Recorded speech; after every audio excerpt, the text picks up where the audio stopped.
Okay, in this study we're wanting to talk about the relationship between sex and emotions. And over the years I've come to understand that sex is firstly an emotional and relational exercise that involves the use of the body. Some time ago I was explaining this conclusion that I'd come to a friend of mine, and he asked me if I'd seen a YouTube clip done by an American man by the name of Pastor Jimmy Evans from Texas in the USA. And he was quoting a study that was done by Dr. Gary and Barb Roseberg in the US. And he cited the top 5 things that men and women were looking for in marriage. The book, incidentally, if you're looking for it, is called The 5 Sex Needs of Men and Women by Dr. Gary and Barbara Roseberg. You find that at Tyndale House Publishers if you want to look for it.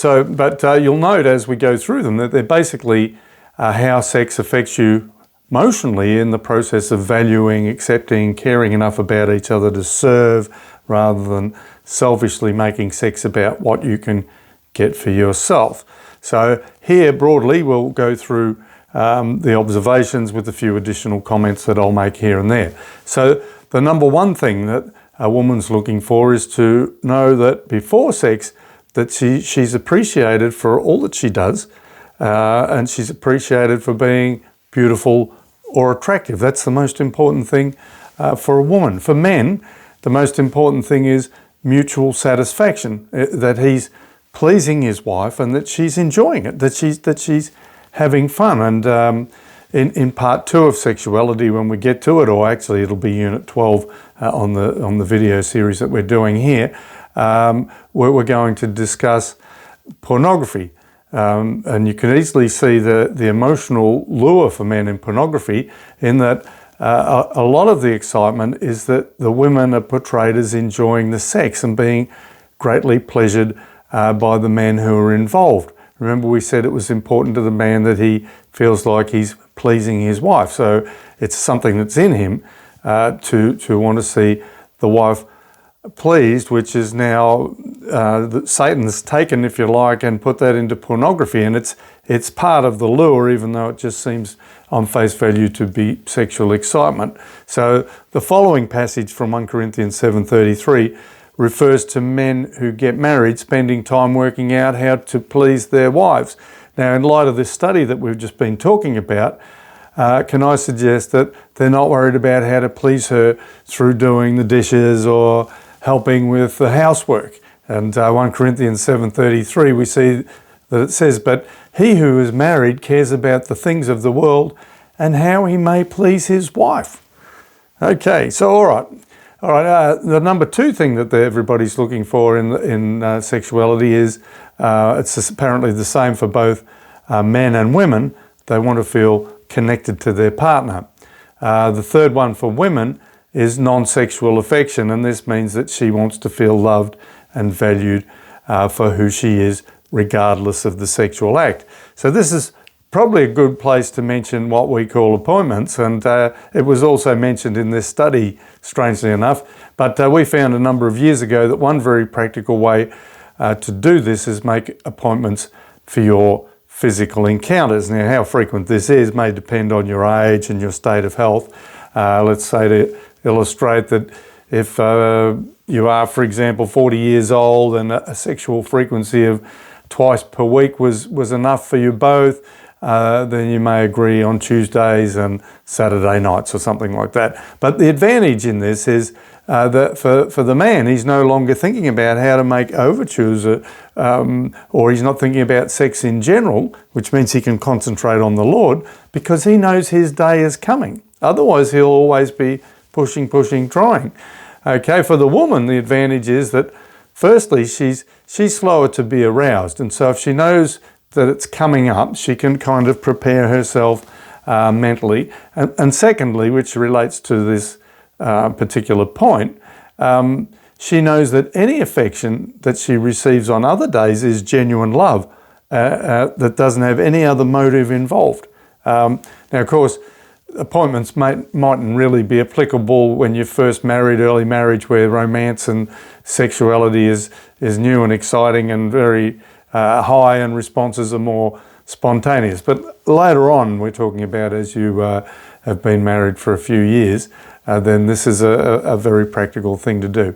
All right, the third thing for men, he's looking for the responsiveness of the wife in saying yes. In other words, she's being interested.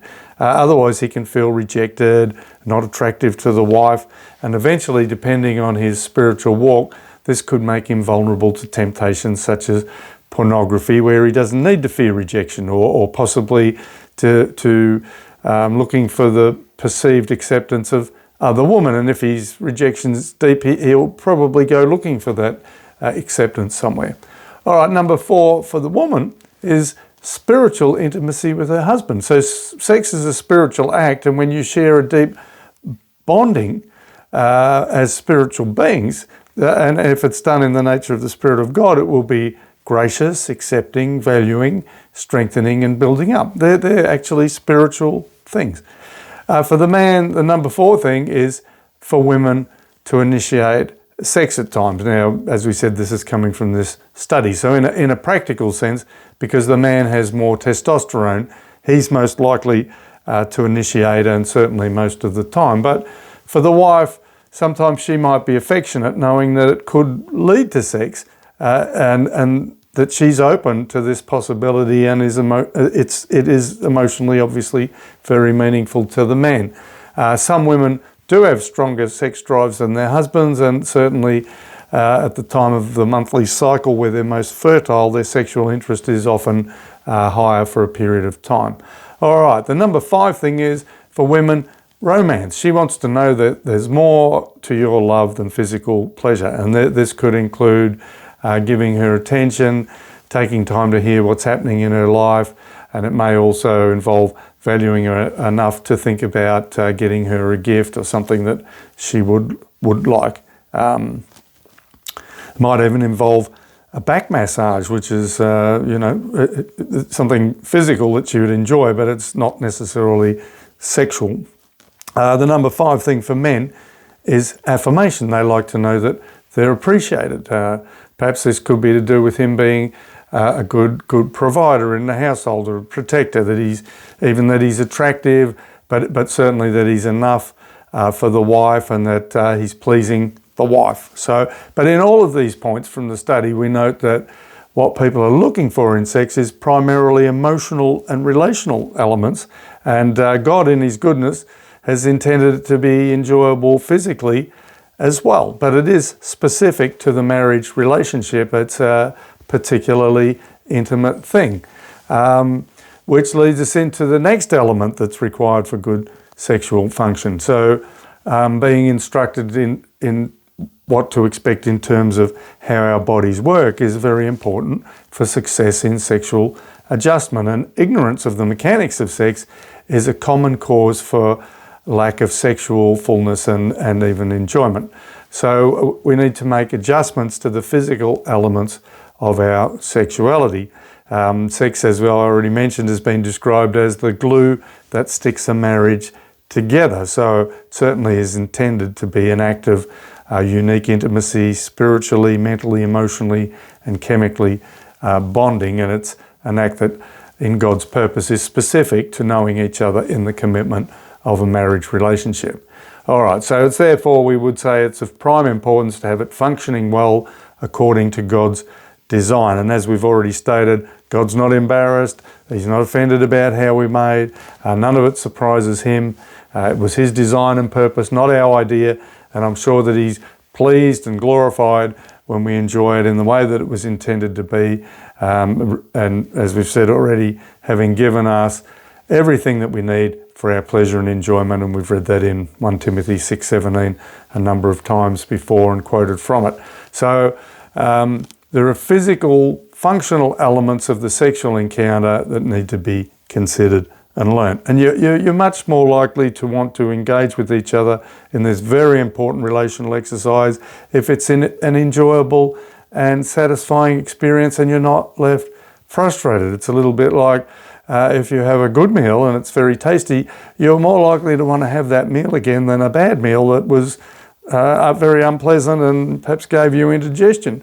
So well, what we can say is both men and women can experience discomfort or pain if they're aroused or they get sexually excited and they don't experience the subsequent release of orgasm, or climax, when they come to a sexual peak, and there's a release of dopamine into their body, which gives them a great amount of pleasure. So in order for you to be mutually satisfied and pleasured, we need to understand and implement the necessary mechanical elements that relate to it. And in many ways, we can say the human body is really a highly sophisticated and amazing machine. And as with any machine, you need to operate it properly and understand some basic principles to get the best out of it. If you have a motor car or a motorbike, you wouldn't consider putting the oil in the radiator of your car and water in the engine and expect it to perform well. Of course, it's going to blow up. When I was younger and had time, I liked to play games such as tennis and golf.